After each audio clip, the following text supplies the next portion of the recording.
બોટાદ જિલ્લાના ગઢડા તાલુકાના લાખણકા ગામે ખનીજ વિભાગના દરોડા પડતા ખનીજ ચોરીમાં ફફડાટ ફેલાયો હતો।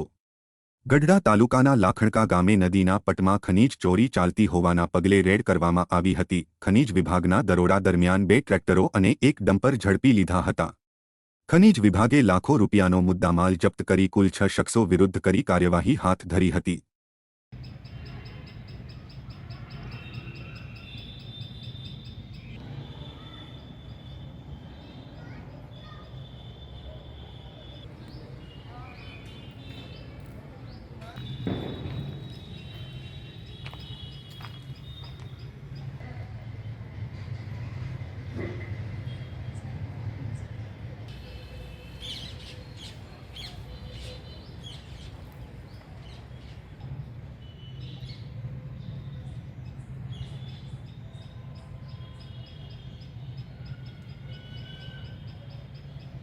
આજ રોજ તારીખ 26/2/2024ના રોજ ગઢડા તાલુકાના લાખણકા ગામે ગેલો નદી પટમાં સાદી રેતી ખનીજના ગેરકાયદેસર ખનન વાહનની ફરિયાદ અન્વયે તપાસ કરતા 2 ટ્રેક્ટરો હતા 1 ટ્રકને અટક કરી ગઢડા પોલીસ સ્ટેશન ખાતે અટકમાં રાખવામાં આવેલ અને ખાણકામવાળા વિસ્તારની માપણી કરી ગેરકાયદેસર વહન કરનાર ઇસમો સામે આગળની કાર્યવાહી હાથ ધરવામાં આવેલ।